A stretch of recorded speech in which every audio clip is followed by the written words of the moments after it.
Josh, you know, it was always a little interesting and funny and sad at the same time how people who have mental health imbalances, bipolar or anxiety or, Tourette's or anything like severe, intense, that it's like you can't control your body or your mind or emotions. You get mood swings, etc.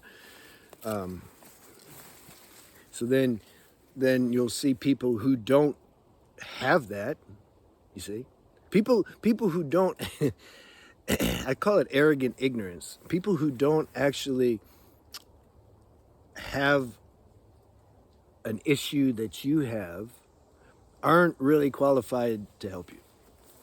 Now, can they help? Yeah, I mean everybody can help on some level, but they don't like how. How are they going to really help you if they don't know the inner working and intricate nature of what you're dealing with? So what they do is they say things like, just meditate, you know? Just meditate, and then you get your nervous system all nice and quiet and relaxed, and then you won't have symptoms anymore. Oh, is it that easy? Okay. You mean like just sit here and how do you meditate?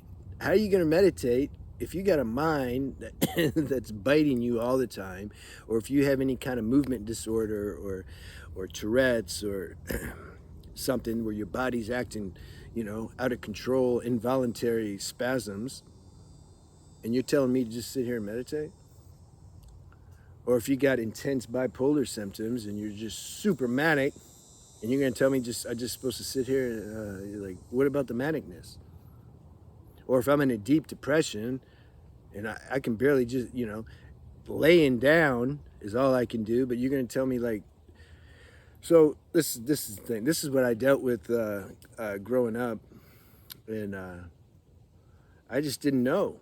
You want to find an answer and solution so bad that it's like we can not listen to our own intuition that's telling us like, this might not be for you right now, or at least not in the way they're saying it. It's like the mind superimposes and say, no, but they're an expert, they're a teacher, we got to listen to them. It must be something we're not doing right, and then we can get ourselves in trouble, and then that can create worse symptoms because of the stress that's caused by we can't do what we think we should be able to do because this so-called expert's telling us. A real expert is they're able to kind of enter inside you, feel what you're feeling on some level, at least, abstract, and give advice or suggestions based on that moment. See, if they can't do that, don't go to them. That's why I just go into doctors and the whole medical allopathic system. Unless I wanted to find a doctor who had what I had. Like, where's that doctor? And doctors that prescribe pills and stuff. Did you take them, Mr. Doctor? No, I didn't take them. I don't. Okay, well then how are you going to prescribe them to me? You don't even know what it feels like to take them. Or people, the doctors that do surgeries and operations. Did you have one done on you? No. I mean, how are they going to understand you? They don't understand the symptoms.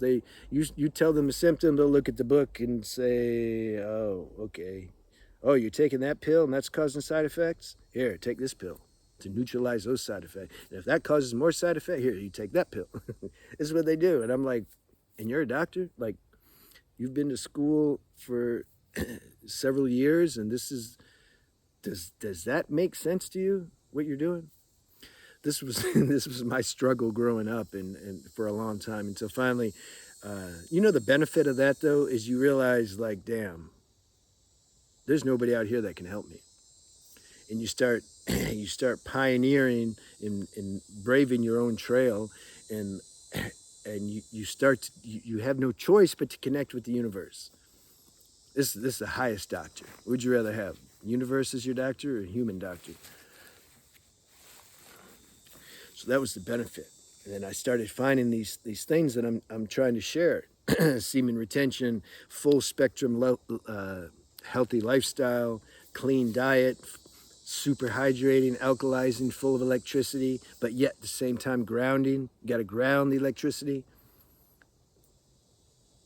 I had a couple people I was talking to, they're not grounded. You know why? Because we get addicted to the high of how it feels like. It's like we get addicted to these high vibrations. I understand. And so we want to just keep fasting and keep drinking like liquids and stuff and just stay on that high frequency. The problem is we don't get grounded, and then these symptoms come back. It's all about balance. We need the full-on high electricity, but that electricity, that current needs to be grounded.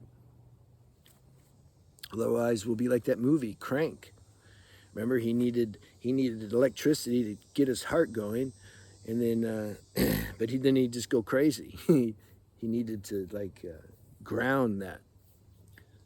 So this is what we're trying to say here. What's the topic? I forgot. Oh, meditation for anxiety and bipolar.